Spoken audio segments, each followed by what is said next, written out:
ఆయన బుద్ధిమతాం వరిష్టం. మీరు గుర్తుపట్టవలసింది ఏమిటో తెలుసా అండి? శోకమునందు ఉండేటటువంటి తేడాని ఆయన లెక్క కట్టారు. సీతమ్మ శోకిస్తోంది, రాముడు శోకిస్తున్నాడు.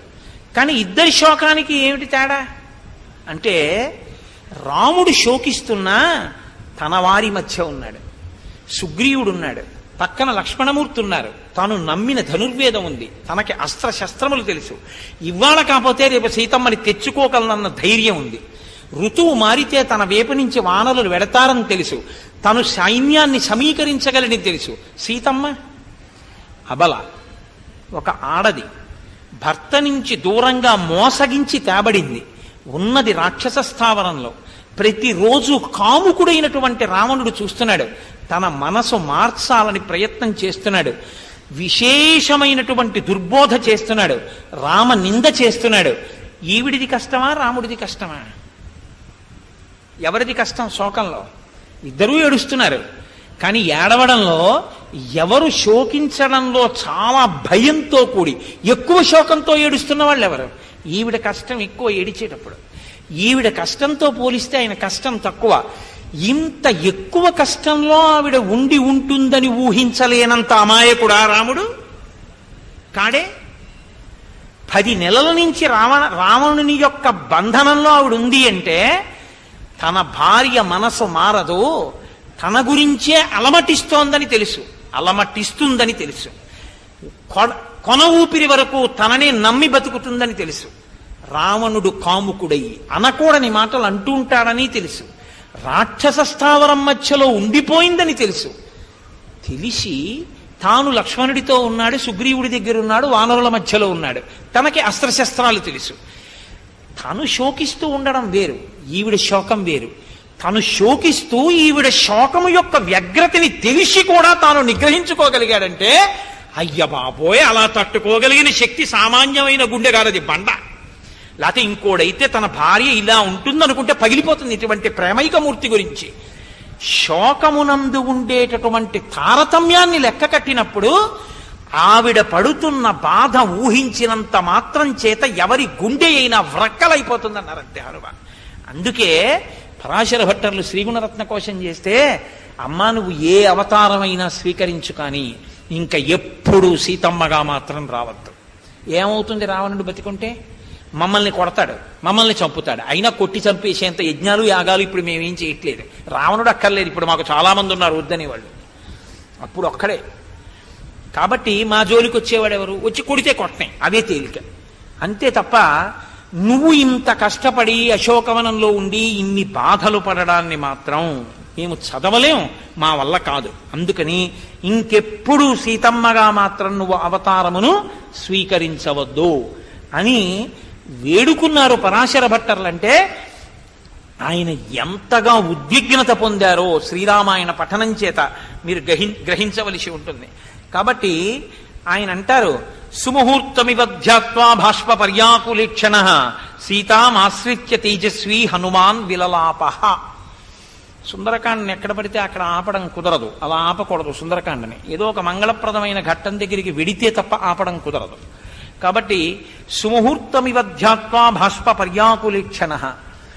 ఆయన సీతమ్మ తల్లిని చూసి కన్నుల వెంట నీరు కారిపోయి ఏడి చేస్తున్నారా అన్నట్టుగా ఏడుస్తున్నారు. మరి ఏడవకపోతే ఎలా ఏడుస్తున్నారు అంటే, ఆత్మని తెలుసుకున్నటువంటి యోగి, ఆత్మ అనుభవంలోకి వచ్చినటువంటి యోగికి కన్నుల వెంట ఇట్టించి బాష్పధారలు కారణం ఎలా ఉంటుందో అలా ఆయన కన్నుల వెంట బాష్పధారలు పడుతున్నాయి. కాదు, బాహ్యంలో నిజంగా సీతమ్మ శోకానికి ఒక కొడుకుగా ఆయన శోకిస్తున్నారు. మాన్యా గురు వినీతస్య లక్ష్మణస్య గురుప్రియ ఇది సీతాపి దుఃఖార్త కాలోహి దురతిక్రమ. ఈ శ్లోకం కానీ జీర్ణమైతేనండి, ప్రతి చిన్న విషయానికి ఏడవకుండా ఉండడం, ప్రతి చిన్న విషయానికి కదిలిపోకుండా ఉండడం, హైపర్ సెన్సిటివ్ అంటారు చూసారా, ప్రతి చిన్న విషయానికి ఉద్వేగమే, ప్రతి చిన్న విషయానికి కదిలిపోవడమే. అలా ఉండకుండా ఉండడం మీకు అలవాటు అవుతుంది. గోరు చుట్టేసింది అంతే, ఇక జీవితమే పోయినట్టుంటాడు ఒక్కొక్కడు. నీ గోరు చుట్టుకి సీతమ్మ పడ్డ శోకానికి పుణ్యమా? ఆయన అంటున్నారు, హనుమ మాన్యాగురు వినీతస్య లక్ష్మణస్య. ఆ తల్లి ఏ లక్ష్మణమూర్తి యొక్క బుద్ధి గురువుల చేత శిక్షింపబడిందో, ఏ లక్ష్మణమూర్తి వశిష్ఠ విశ్వామిత్రాది మహర్షులను సేవించి సర్వోత్కృష్టమైన బుద్ధి పొందాడో అటువంటి లక్ష్మణమూర్తి చేత సేవింపబడేటటువంటి తల్లి ఆ సీతమ్మ. ఆమె గురుప్రియ. గురుప్రియ అంటే పెద్దల చేత అభినందింపబడినటువంటి నడవడి కలిగినటువంటి తల్లి. మొన్న నేను మీకు సీతాసహస్రంలో పూజ చేసినప్పుడు ఈ విషయమే మనవి చేశాను. సీతాసహస్రంలో ఆవిడికి 2 నామాలున్నాయి. ఆవిడ శతానంద ప్రియాయై నమః, వశిష్ఠ ప్రియాయై నమః. ఆమె శతానందుని చేత అభినందింపబడింది.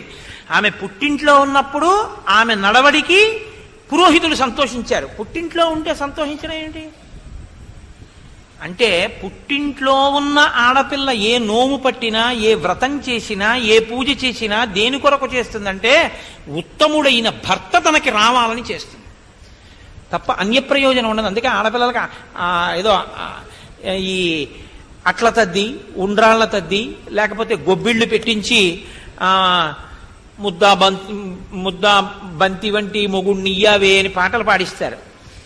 ఏది చేసినా దేనికి అంటే మంచి భర్త కొరకు చేస్తుంది. పెళ్ళైపోయాక తన కొరకు అని ఏం చేయదు. పెళ్ళైపోయినటువంటి ఆడది తన కొరకు అని చేసేటటువంటి అధికారం కూడా లేదు సనాతన ధర్మంలో. ఎందుకో తెలుసా అండి? ఆవిడ సుఖం ఏమిటి? ఆయన సుఖమే. ఆయన సుఖమే ఆవిడ సుఖం. ఆయన సుఖం కానిది ఆవిడికి సుఖం కాదు. ఆయన దుఃఖం ఆవిడ దుఃఖం. కాబట్టి ఇప్పుడు ఆవిడ ఎవరి సుఖం అడగాలి? ఆయన సుఖం అడగాలి. తర్వాత అడిగితే ఏం అడగాలి? తన పుట్టింటి సుఖం అడగాలి. అడగచ్చా? అడగచ్చు. ఎందుకో తెలుసా? ఆడపిల్లని చతుర్థి విభక్తి వేసి కన్యాదానం చేయరు. నమః అని ఇదం నమమా అని కన్యాదానంలో సంకల్పంలో చెప్పరు. ఎందుకు ఇస్తాడో తెలుసా? ప్రమాణం చేస్తే ఇస్తాడు ఆడపిల్ల తండ్రి. ధర్మేచ అర్థేచ కామేచ నాతిచరామి.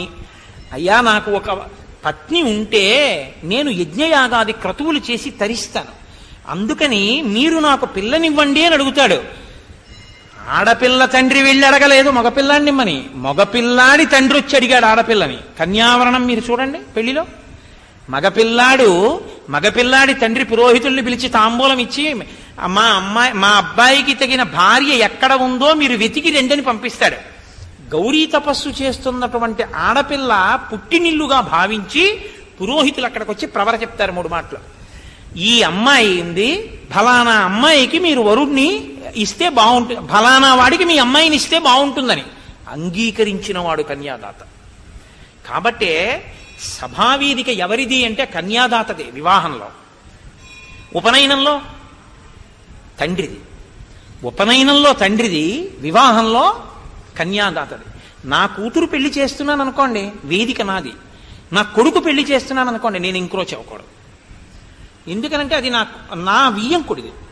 ఆయన ఏం చేస్తుంటే నేను దానికి గౌరవం ఇచ్చి నిలబడాలి. ఇది మనకి సనాతన ధర్మం నేర్పుతోంది. అలా ఉండు అని చెప్తోంది. కాబట్టి ఆడపిల్ల తండ్రి మగపిల్లవాడి తండ్రి దగ్గరికి వెళ్ళాడు, మగపిల్లవాడి తండ్రి ఆడపిల్ల తండ్రి దగ్గరికి వెడతాడు. ఇదే బాలకాండలో చెప్తాడు. ఆడపిల్లని కన్న తండ్రి తల ఉంచుకుని మాటపడవలసిన వాడేం కాడు, నిన్ను ఉద్ధరించడానికి ఆడపిల్లనిచ్చినవాడు. కాబట్టి నమమాని చతుర్థి విభక్తి వేసి నీకు ఇవ్వలేదు. నీకు ధర్మార్థ కామములయందో కావాలని అడిగావు కాబట్టి నా కూతుర్ని నీకు ఇచ్చాను. కాబట్టి నా కూతుర్ని ఎప్పుడైనా నేను మళ్ళీ తీసుకెళ్లాలనుకుంటే నాకు అధికారం ఉంటుంది. నా ఇంట్లో శుభకార్యం అవుతోందనుకోండి, నా పిల్లని నేను తీసుకెళ్ళడానికి నాకు అధికారం ఉంటుంది. నువ్వు తీసుకెళ్లొద్దనగలగడానికి వేదం ఒప్పుకోదు. ఎందుకంటే నేను ఇవ్వలేదు చతుర్థి విభక్తి వేసి. ఆ పిల్లని ఈ చతుర్థి విభక్తి వెయ్యలేదు. కాబట్టి ఇప్పుడు ఆడపిల్ల తన సౌశీల్యం చేత, తన నడవడి చేత, తన ప్రవర్తన చేత, తన పాతివ్రత్యం చేత 2 వంశాలను ఉద్ధరిస్తుంది. అత్తింటి వారిని ఉద్ధరిస్తుంది, పుట్టింటి వారిని ఉద్ధరిస్తుంది. కన్న తల్లిదండ్రులు కూడా ఉద్ధరణ పొందుతారు. అందుకే ఆమె అత్తవారింటి కోసం మొదటి పూజ, రెండో పూజ పుట్టింటి వారి కోసం. ఆ తర్వాత అడగాలి తప్ప మొదట మా పుట్టింటి వారు బాగుండాలి, మా అత్తారు ఏమైపోయినా పర్లేదు, మా నాన్నగారు చూసుకుంటారులే, మా ఆయన అనకూడదు. మా ఆయన ముందు మామగారి గురించి అడగాలి. మా మామగారు సర్వశ్రేయస్సుతో ఉండాలి, మా అత్తగారు సర్వశ్రేయస్సుతో ఉండాలి, మావారు, నామరుదులు, నా బావగారులు సంతోషంగా ఉండాలి, మా నాన్నగారు అన్నదమ్ములు సంతోషంగా ఉండాలి. అని కోరుకోవాలి ఆడపిల్ల. మొదటి స్థానం భర్త గారింటి వైపు నుంచి అడగాలి తప్ప పుట్టింటి వైపు నుంచి అడగకూడదు మొదటి స్థానం. కానీ పుట్టింటి వైపు అభ్యున్నతిని కోరచ్చు ఆడపిల్ల. 2 తరాల్ని ఉద్ధరిస్తుంది కూడా, 2 కుటుంబాల్ని ఉద్ధరిస్తుంది. సీతమ్మ ఉద్ధరించింది కూడా. ఆమెని కన్నందుకు జనకుడు, కోడలుగా పొందినందుకు దశరథుడు, ఇద్దరూ ఉన్నతమైన స్థితిని పొందారు. యథార్థంగా మాట్లాడితే సనాతన ధర్మంలో, నేను పక్షపాతం లేకుండా చెప్తున్నా, తరింప చేయడంలో మగపిల్లవాడు గొప్ప ఆడపిల్ల గొప్ప అంటే చచ్చిన తర్వాత ఏ గోదానమో సరిగ్గా వీడు చేస్తే ఏమైనా చేస్తాడేమో. బతికున్నప్పుడే తన ప్రవర్తన చేత కీర్తి తెచ్చి ఉద్ధరించగలిగిన శక్తి ఉన్నది ఆడపిల్ల ఒక్కతే. మగపిల్లవాడు ఒక్క తండ్రి వైపు వాళ్ళనే ఉద్ధరిస్తాడు, ఆడపిల్ల 2 వైపులా ఉద్ధరిస్తుంది, పుట్టింటి వారిని మెట్టినింటి వారిని కూడా. అందుకే మంచి భర్త కావాలని వివాహానికి ముందు మంచి భర్త వచ్చాడని అనుకోవాలి, అంతేగాని ఏమిటో అన్ని నోములు చేశాను కానీ అనకూడదు. ఉత్తమ భర్త అని అనాలి ఇప్పుడు. కాబట్టి ఇప్పుడు ఆయన అభ్యున్నతి కొరకు వ్రతాలు మీరు రామాయణంలోనే చూడండి. సీతమ్మకి భర్త గొప్పవాడు, మీరు నేను ఒప్పుకుంటాం. మండోదరికి రావణుడు భర్త, మండోదరి మహాపతివ్రత, సీతమ్మ మహాపతివ్రత. సీతమ్మకి పూజ ఉంది. రేపు నేను వచ్చే ఆదివారం మండోదరి పూజ అన్నాను అనుకోండి, చాలా మంది రారు. ఎవరో నా మీద నమ్మకంతో ఒకరిద్దరు వస్తే రావచ్చేమో. వీడసాధ్యం కోల ఇడు మండోదరి పూజ ఏమిట్రా వీడంటారు. నేను ఎంత తలకొట్టుకు చెప్పనివ్వండి మండోదరి పాతివ్రత్యం, యాని ఇంకో మాట సీతమ్మకి చేద్దాంలేండి అంటారు. ఎందువల్ల? ఆవిడ పాతివ్రత్యం అదృష్టం ఏమిటంటే పక్కన గోడ చేరుపు రామచంద్రమూర్తి భర్తగా లభించడం. ఆవిడ దురదృష్టం ఏమిటంటే రావణుడు భర్తగా లభించడం. కానీ ఆవిడ పాతివ్రత్యమునందు దోషం ఉండదు, ఆవిడ ఉన్నతిని పొందుతుంది. పోయినవాడు ఎవరైనా ఉంటే రావణుడే పోతాడు అంతే. కాబట్టి ఇది మనకి తెలిసి ఉంటే, ఆడపిల్ల పుట్టింట్లో ఉన్నప్పుడు నోములు వ్రతాలు ఎందుకు చెయ్యాలో తెలిసి చేస్తే పుట్టింటి వైపు పురోహితులు సంతోషిస్తారు. అత్తవారింటికి వెళ్ళిన తరువాత ఎందుకు చెయ్యాలో తెలిసి చేస్తే అత్తింటి పురోహితులు సంతోషిస్తారు. ఆవిడ వశిష్ఠుడికి ఇష్టం, ఆవిడ ఇటు శతానందుడికి ఇష్టం. ఎందుకు ఇష్టం? 2 చోట్ల ఎలా ప్రవర్తించాలో అలా ప్రవర్తించింది, అందుకు పూజ చేసింది. ఇది చెప్పడం గురు వినీతస్య. పురోహితులకు పెద్దలకు ఆవిడంటే ఇష్టం, అంతమంది పెద్దలకు ఆవిడంటే ఇష్టం. పెద్దల చేత శిక్షింపబడిన బుద్ధి కలిగిన లక్ష్మణుడి చేత నిత్య నమస్కారములు పొందుతున్న తల్లి. ఇటువంటి తల్లి మాన్యాగురు వినీతస్య లక్ష్మణస్య గురుప్రియ ఇది సీతాపి దుఃఖార్త. ఇటువంటి సీతమ్మ, ఇన్ని పూజలు చేసిన సీతమ్మ, ఇంత ధర్మం తెలిసిన సీతమ్మ, ఈ సీతమ్మ కూడా ఇంత కష్టపడుతోందంటే కాలోహి దురతిక్రమ. లోకంలో కాలము ఎవరినైనా కష్టపెట్టగలదు. చేసిన పాపపుణ్యాలకి ఎవరైనా కష్టపడవలసిందే. అంటే ఏమంటే సీతమ్మ కూడా చేసిందా? నరకథగా ఆలోచించినప్పుడు ఎక్కడో ఏదో చేసిందని మీరు అనుకోవాలి అంతే. తప్పించి కాలమునకు నువ్వు వశుడవైపోయి నువ్వు భీత చిత్తంతో ఈశ్వర పాదములను మాత్రం విస్మరించకూడదు.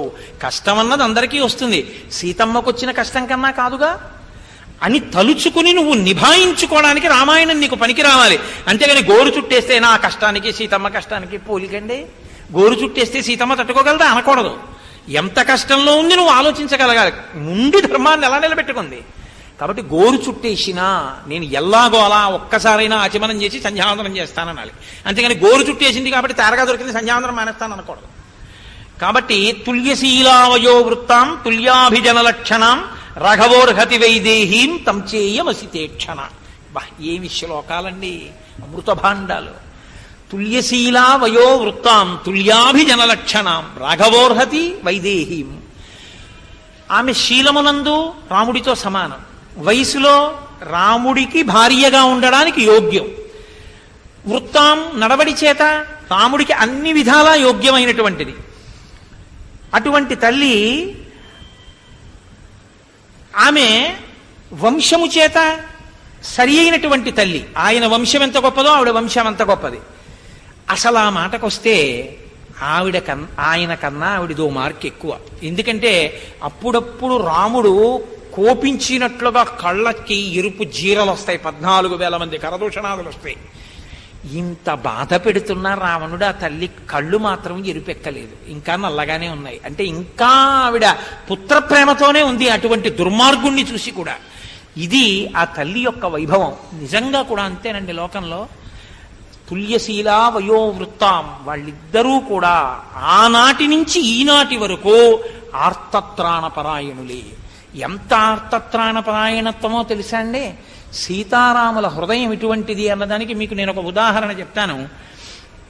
ఒకానొకప్పుడు రామదాసు గారు తిరిగి వచ్చేసిన తర్వాత భద్రాచలం ఎప్పుడూ రామచంద్రమూర్తి పూజ చేసుకుంటూ ఉండేవారు.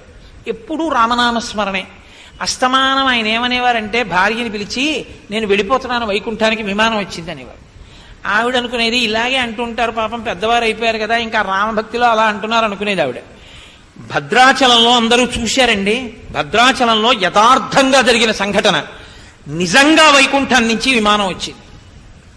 నిజంగా విమానం వచ్చి రామదాసు గారి ఇంటి ముందు వాలింది. విష్ణు పార్షదులు బయటికి వచ్చి, నిన్ను శ్రీమన్నారాయణుడు తీసుకురమ్మన్నారు, సశరీరంగా తీసుకురమ్మన్నారు వైకుంఠానికి, రామదాసు గారు పొందిన అదృష్టం కాబట్టి మీరు ఎక్కండి అని చేతులు పట్టుకుని ఎక్కిస్తున్నారు. ఆయన భార్యని పిలిచి, యావోయ్ విమానం వచ్చింది, వైకుంఠానికి వెళ్ళిపోతున్నాను, రా వెళ్ళిపోదాం అన్నారు. అంటే ఆవిడండి, ఎప్పుడు ఇలాగే అంటారని, నేను అన్నం వండుతున్నాను, మీరు వెళ్ళండి అంది.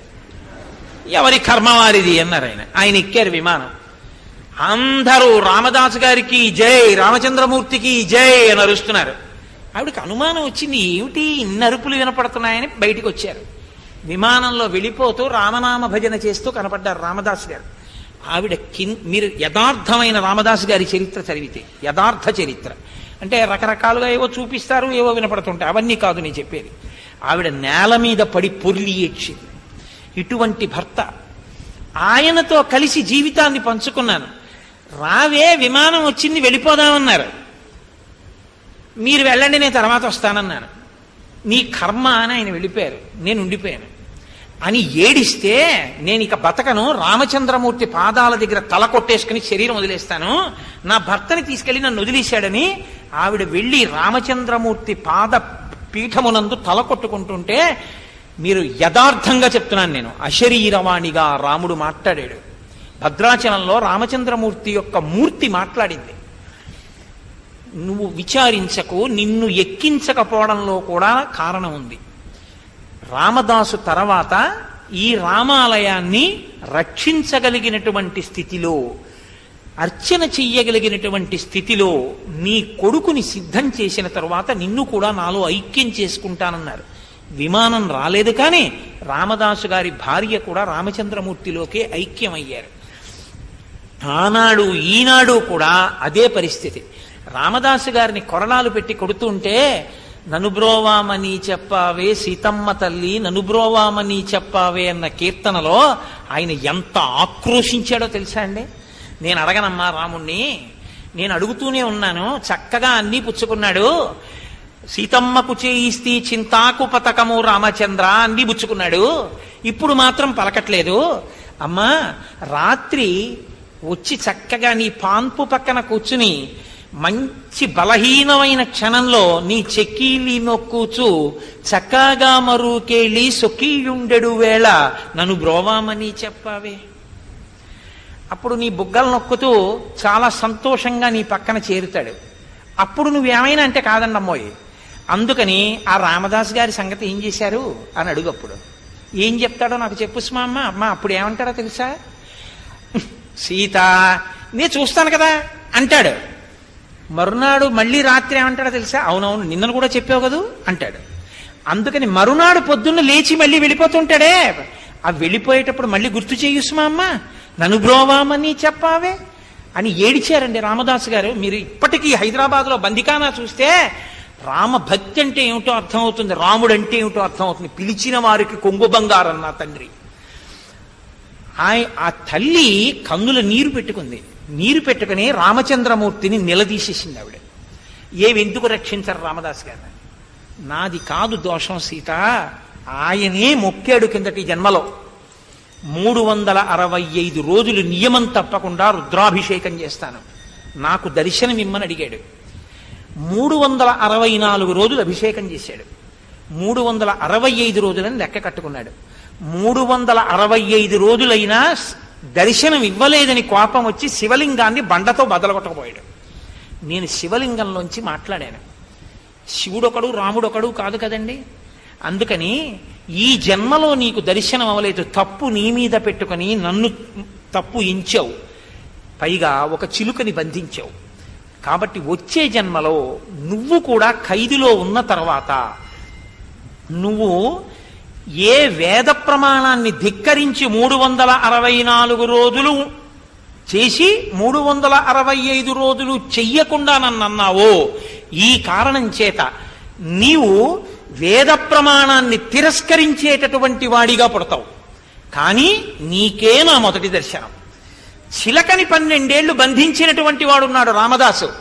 ఆ రామదాసుకి దర్శనమిస్తాను, నీ తర్వాతే ఆయనకి దర్శనం అన్నారు. అందుకే 364 రోజులే అభిషేకం చేసి శివలింగాన్ని బద్దలకొడదామని ప్రయత్నం చేసిన భక్తుడు వేద ప్రమాణాన్ని అంగీకరించినటువంటి మతంలో జన్మించి తానీషాగా ప్రభు అయ్యాడు. ఆయనకి మొదటి దర్శనం రామదాసుగా.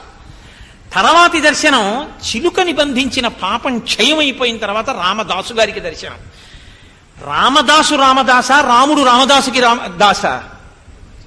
రాముడే రామదాసుకి దాసుడు. ఎందుకో తెలుసా అంటే రామదాసు గారు కాదు, ఆయన రామదాసుడని ఆయన అన్నారంతే. కానీ యథార్థములకు రామదాసుకి దాసుడు రాముడు. రామదాసు గారు ఖైదులో ఉంటే నేను రామదాసు యొక్క కింకరుణ్ణి, ఆ డబ్బుని చెల్లించడానికి వచ్చానని రామోజీ లక్ష్మోజీ మా పేర్లని చెప్పి డబ్బు కట్టి రసీదు పట్టుకుని విషం తాగడానికి సిద్ధపడుతున్న రామదాసు గారిని రక్షించి బయటికి తీసుకొచ్చిన వాడు రామచంద్రమూర్తి. భక్తుల పాలిట కొంగు బంగారం మా స్వామి. అప్పటికీ ఇప్పటికీ ఎప్పటికీ రాముడు రాముడే. ఆయన్ని నమ్మాలి. కానీ ఆయన మీ గురించి అవసరమైతే మీ పడక గది బయట కూడా నించుంటాడు, నించుని కాపు కాస్తాడు. అంతటి మహానుభావుడు, అంతటి సులభుడు రామచంద్రమూర్తి. కాబట్టి మహర్షి అంటారు, తుల్యశీలావయో వృత్తాం తుల్యాభిజన లక్షణాం రాఘవోర్హతి వైదేహీం తంచేయమసితేక్షణ అని. ఈ తల్లి కోసమే అస్యా హేతోర్విశాలాక్ష హతో వాలీ మహాబల రావణ ప్రతిమో వీర్యే కబంధస్య నిపాతిత. అసలు సీతాయాశ్చరితం మహత్ ఎందుకు ఆయన చెప్తున్నారు. అసలు ఖరదూషణాదులన్న 14,000 మంది రాక్షసులు కాని, రావణునితో సమానమైన కబంధుడు కాని ఈ సీతమ్మ కోసమే మట్టు పెట్టబడ్డారు. రావణుడి కన్నా బలవంతుడైన వాలి సీతమ్మ కోసమే చచ్చిపోయాడు. అసలు రాజ్యమే రాదనుకున్నటువంటి సుగ్రీవుడు ఈవిడ కారణంగానే రాజ్యం పొందాడు, వాలి మరణించి. కాబట్టి ఈవిడ కారణంగానే రావణుడు కూడా మరణిస్తాడు. కాబట్టి సీతమ్మ అవతారము దేనికి అంటే అయోనిజగా రాక్షస సంహార ప్రయోజనము కోసం వచ్చినటువంటి అమ్మవారి స్వరూపమే సీతమ్మ తల్లి. అందుకే అయోనిజగా వచ్చింది. కాబట్టి సీతాయాశ్చరితం మహత్. ఆమె జగజ్జనని అని తన బుద్ధి వైభవంతో, తన యొక్క తపోబలంతో, రామభక్తితో గుర్తించిన హనుమ నోటి వెంట సీతమ్మ యొక్క యథార్థ స్వరూపాన్ని ఆవిష్కరించి రామకథలో వెనక జరిగిన సంఘటనల్ని సమాహారంగా తెచ్చి అన్వయం చేసి మాట్లాడిన కాండ సుందరకాండ. కాబట్టి 14 సహస్రాణి రక్షతాం భీమకర్మణాం నిహతాని జనస్థానే శరైరగ్నిశిఖోపమై. 14,000 మంది ఈవిడ కోసమే మరణించారు. ఐశ్వర్యం వానరాణాంచ దుర్లభం వాలిపాలితాం అస్యా నిమిత్తే సుగ్రీవ ప్రాప్తవాన్ లోకసత్కృతం. ఐశ్వర్యం అన్నది ఎరగకుండా భార్య అన్నగారి చేత అనుభవింపబడుతుంటే రాజ్యం పోయి మళ్లీ రాదనుకున్న సుగ్రీవుడు మళ్లీ రాజ్యం పొందాడంటే ఈ సీతమ్మ వల్ల. సాగరస్య మయాక్రాంత శ్రీమాన్ నదనదీపతి అస్యా హేతోర్విశాలాఖ్యా పురీచేయం నిరీక్షత. 100 యోజనముల సముద్రాన్ని, నదీ నదములను దాటి నేను ఇవాళ ఇక్కడికి వచ్చానంటే కేవలము సీతమ్మ కోసం వచ్చాను. రాజ్యం వా స్త్రిషులోకేషు సీతామా జనకాత్మజ త్రైలోక్య రాజ్యం సకలం సీతాయా నప్నుయాత్కలాం. 3 లోకములలో ఉండేటటువంటి సమస్తమైన ఐశ్వర్యాన్ని ఒక పక్క, సీతమ్మని ఒక పక్క పెడితే సీతమ్మలో 16 వంతుక వేవి సరిపోవు. అటువంటి ఇల్లాలు నా తల్లి. సర్వాన్ భోగాన్ పరిత్యజ్య భర్తృస్నేహ బలాత్కృత అచింతయిత్వా దుఃఖాన్ని ప్రవిష్టా నిర్జనం వనం. ఈ తల్లి భోగాల్ని, భాగ్యాల్ని, బంధుజనాన్ని అందరినీ విడిచిపెట్టి నాకు భర్త ఉంటే చాలు పక్కన అని అరణ్యానికి వచ్చినటువంటి తల్లి. మహాపతివ్రత. ఏ మాట చెప్పి అరణ్యానికి వచ్చిందో ఆ మాటకి కట్టుబడి రామచంద్రమూర్తికి ఉపశాంతినిచ్చింది. రాముడే చెప్పుకున్నాడు కదా, ఈమె ఉండబట్టి నేను కష్టాలు మరిచిపోయానన్నాడు. అటువంటి సౌశీల్యవతి ఇటువంటి తల్లిని తీసుకొచ్చి రాముణ్ణి సీతమ్మని బాధపెట్టి తన మరణాన్ని తాను కొని తెచ్చుకుంటున్నాడు. ఇమాంతు శీల సంపన్నాం ద్రష్టుమర్హతి రాఘవ రావణేన ప్రమథితాం ప్రసామివ పిపాసిత. ఒక్కసారి సీతమ్మ తల్లిని రామచంద్రమూర్తి మళ్లీ సముద్రాన్ని దాటి వచ్చి చూడడం జరగగానే ఎంత సంతోషంతో చూస్తాడో తెలుసా? నాలుక పిడచకట్టుకుపోయి దాహార్తితో ఉన్న వ్యక్తికి చలివేంద్రం కనపడితే ఎలా సంతోషిస్తాడో ఈ సీతమ్మ కనపడితే అంత సంతోషిస్తాడు. ఈమె ఆయన దాహార్తి తీర్చగలిగిన తల్లి. రాముని యొక్క మనశ్శాంతి, రాముడి మనసు చల్లబడడం ఈవిడ చేతిలోనే ఉంది. ఈవిడ యొక్క దర్శనం చేత చల్లబడాలంటే అప్పటి వరకు వేడిగానే ఉంటాడు, రుద్రుడిగా ఉంటాడు, తర్వాత శివుడు అవుతాడు. ఇది రహస్యం. కాబట్టి శివా విశ్వస్య భేషజీ, శివా రుద్రస్య భేషజీ. ఇప్పుడు రుద్రుడిగా ఉండి రావణుణ్ణి సంహరిస్తాడు. ఆ రుద్రుడిగా ఉన్న రాముడు కన్నులు ఎర్రబారి ఉంటే సీతమ్మ ప్రవేశించి రుద్రుణ్ణి శివుణ్ణి చేస్తుంది. రాక్షస సంహారం కోసం తను కనపడకపోవడం వల్ల రాముని శివుణ్ణి రుద్రుణ్ణి చేసి రాక్షస సంహారం చేయిస్తుంది. తను కనపడి చలివేంద్రం కనపడితే నీరు తాగిన వాడి మనసు చల్లపడ్డట్టు శివుణ్ణి చేసి అనుగ్రహింపచేస్తుంది. శక్తి ఈ తల్లిలో ఉంది, ఇక్కడుంది కీలకం. అందుకని సీతాయాశ్చరితం మహత్. ఎటువంటి వైభవాన్ని, ఆ సీతమ్మ వైభవాన్ని అనుభవిస్తున్నాడు మహానుభావుడు. కాబట్టి కామభోగై పరిత్యక్త హీనా బంధుజనేన చ ధారయాత్యాత్మనో దేహం తత్సమాగమ కాంక్షిణి నైషా పశ్యతి రాక్షస్యో నేమాన్ పుష్పఫలద్రుమాన్ ఏకస్థ హృదయానూనం రామమేవాను పశ్యతి. ఈ తల్లి ఎదురుగుండా ఉన్న రాక్షస స్త్రీలని చూడలేదు, ఫలపుష్పములతో కూడిన వృక్షములను చూడలేదు. మరి మాంసనేత్రానికి కనపడుతున్నప్పుడు ఎదురుగుండా ఉన్నా ఆవిడ చూసింది అని తెలియట్లేదు. ఆవిడ చూస్తూ చూడలేదని ఎలా తెలుస్తోంది? ఆవిడ చూస్తున్నది ఆవిడ చూడలేదని, ఆవిడ చూడుతున్నప్పుడు కళ్ళు తెరిచి ఉంది తప్ప లోపల నేత్రం తెరుచుకుని రామ సన్నిధిలో ఉన్నది అని ఆవిడ ధ్యానాన్ని తను కన్నులు తెరిచి ఎలా చూడగలరు? ఆవిడ ఆంతరస్థితిని, ఆవిడ ఆంతరస్థితిని చూడగలిగిన శక్తి హనుమకి ఎక్కడి నుంచి వచ్చిందంటే వాల్మీకి మహర్షికి చతుర్ముఖ బ్రహ్మగారిచ్చిన వరంలోంచి వచ్చింది. వాల్మీకి మహర్షికి బ్రహ్మగారి యొక్క వరం, నువ్వు ఆచమనం చేస్తే రామాయణంలో ఏ వ్యక్తి మనసులో ఏముందో నీకు తెలుస్తుంది, దాన్ని బట్టి రచన చేస్తామని. ఇప్పుడు హనుమ మనసులో ఏముండి సీతమ్మని చూసి సీతమ్మ చూస్తున్నది చూడలేదు, కానీ లోపలి కన్నుతో రాముణ్ణి చూస్తోందని లోపలి కన్నుతో చూస్తున్న విషయాన్ని పై కన్నుతో చూస్తున్న హనుమ ఎలా చూడగలుగుతున్నారో చెప్పగలిగిన ఘంట ఉన్న మహర్షి వాల్మీకి మహర్షి. అటువంటి మహర్షి చేత కృతమైన రామాయణాన్ని అనుభవించడం మన అదృష్టం కాదండి. వేదోపబృంహణం, అది రచన అంటే, అది అద్భుతం. అందుకే రామాయణంలో ఒక్క మాట అమృతం లేదన్నారు పెద్దలు. హనుమ సీతమ్మ తల్లి వైభవాన్ని అనుభవించడం అంటే అంత గొప్పగా అనుభవించారు. ఆయన అంటారు, ఈ శ్లోకంతో నా ఉపన్యాసాన్ని పూర్తి చేస్తాను. అబ్బో ఇప్పటికే చాలా వేళ దాటాను. క్షితిక్షమా పుష్కర సన్నిభాక్షి యరక్షిత రాఘవ లక్ష్మణాభ్యాం సారాక్షసీభిః వికృతేక్షణాభిః సంరక్ష్యత సంప్రతి వృక్షమూలే. క్షితిక్షమా పుష్కర సన్నిభాక్షి. అబ్బా ఏమి ఓర్పునా తల్లిదన్నారు కదండి. భూజాత, ఆమె భూమిలోంచి వచ్చింది, భూమిలోకి వెళ్ళిపోయింది. అటువంటి తల్లి మధ్యలో ఉన్నదంతా తల్లికి ఎంత ఓర్పో అంత ఓర్పుతోనూ ఉంది ఆ తల్లి. భూమినే ఓర్పుకి మారుపేరుగా చెప్తాం. ఎందుకంటే ఇంటి యజమాని తీసుకొచ్చినటువంటి ఐశ్వర్యాన్ని అందరూ పంచుకుంటారు, ఇంటి యజమానికున్న కీర్తిని అందరూ పంచుకుంటారు, ఇంటి యజమానికున్న వైభవాన్ని అందరూ పంచుకుంటారు. ఇంటి యజమాని మలమూత్రాలు ఇన్ని అనుభవిస్తున్నాం కదండి, మా దోషిట్లో విడిచిపెట్టండి అని ఎవ్వరూ పుచ్చుకోరు కదండి. ఎవ్వరూ పుచ్చుకోరు. ఎవరు పుచ్చుకుంటారు? అమ్మ పుచ్చుకోవాలి, ఆ తల్లి పుచ్చుకుంటుంది. మలమూత్రాల్ని ఎవ్వరూ పుచ్చుకోరు, ఆ తల్లే పుచ్చుకుంటుంది. కాలు తగిలిందనుకోండి అంటాం, తెల్లవారి లేస్తే కాళ్ళ పెట్టే తంతున్నాం ఆ తల్లిని. లేచి నమస్కారం చేయకపోయినా కాళ్ళు పెట్టి తంతున్నా తల్లి కాబట్టి ఓరుస్తోంది. తాను పాలిస్తుంటే పిల్లవాడు పాలు తాగుతూ తన 5వతనానికి సూచన అయిన మంగళసూత్రాన్ని ఇలా పట్టుకుంటే కోపగించే అమ్మ చిన్ని చిన్ని వేళ్లతో వాడు మంగళసూత్రాన్ని పట్టుకు లాగుతూ కాళ్ళెత్తి అమ్మ గుండెల మీద తంతుంటే మెల్లిగా వేళ్లు విప్పి చెయ్యి ముద్దు పెట్టుకుని